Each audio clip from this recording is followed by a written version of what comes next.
It's impossible to imagine our lives without emails. Today, I'm going to tell you some of those words or phrases that you should avoid using in your emails. Let's get started.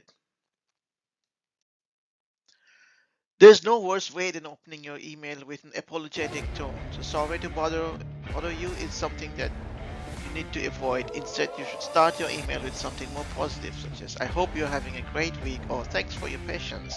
This will reflect that you value the interaction with your potential readers. As I mentioned before, or as per my last email, when you're stating such words or phrases in an email, you're assuming that the person would have kept track of all the emails that you must have sent to them.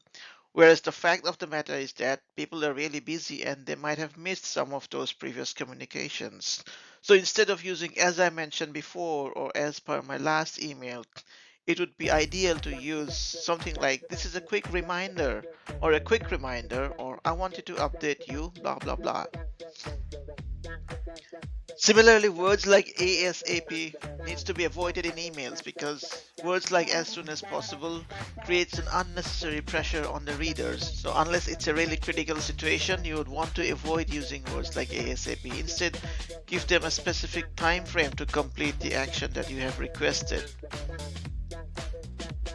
I'll try to. Again, using words like I'll try to creates a sense of doubt in your abilities to get something done. So instead of saying I'll try to, you might give the person a specific timeline by when you would be able to complete the work. Or if you're not able to complete the work, then the reader would appreciate if you are being upfront with them by telling them that you are unable to address their request at that point in time. Let's touch base. So unless you are bringing down a helicopter, you would want to avoid this overly cliched phrase called let's touch base. Instead, you can just say please feel free to or looking forward to hearing from you instead of saying let's touch base maybe after a few days.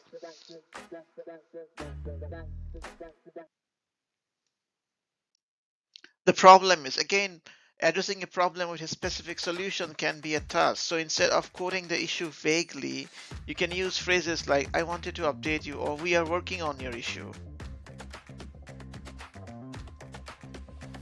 No issues are no problem. Using these phrases might make your reader feel that they have made a mistake by contacting you or having bothered you. Instead of using these words, you might use simple words like sure thing or you're welcome. You should or according to me. Now phrases like you should or according to me sounds really authoritative and it does not generate a positive response in a reader. Instead, you might use phrases like I recommend or I suggest, which will make it sound more friendly or more collaborative and which will create respect for you in the reader's mind. To be honest with you, now using this filler phrase might lead to the recipient to think that you may have been not honest or dishonest on some other occasions or with some other people. So it's better to avoid creating unnecessary doubt in the mind of your reader and get to the point directly. Don't hesitate to contact me. I've seen umpteen number of times emails that end with don't hesitate to contact me if you have any questions or something like that just before the writer's signature. Now there's no need to be overly polite, which might make you sound phony. Most people know that they will have to ask you or reach out to you for clarifications if at all they have any, and they will reach out to you. You really don't need to tell them that they need not hesitate to contact you. You rather provide them with your contact information and tell them how you would want them to contact you. They will appreciate you for your candidness. Probably, again, words such as probably adds a level of uncertainty to what you are saying. You can instead be more concrete in your communication. If you're not sure about something, be flexible or give them a deadline. There's nothing in the world that sounds worse than I'll probably get back to you tomorrow. Now, the person will be thinking whether you will really get back to them or you will probably get to them Instead, if you tell them you will get back to them within 2 business days, that will create an air of confidence and they will appreciate you for being confident with your response.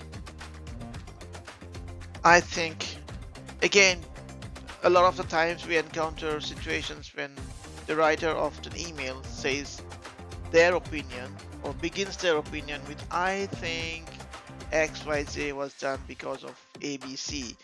But the thing is that people fail to realize that it gives an impression that you are less confident or uncertain with your assumption or with your thinking or ideas.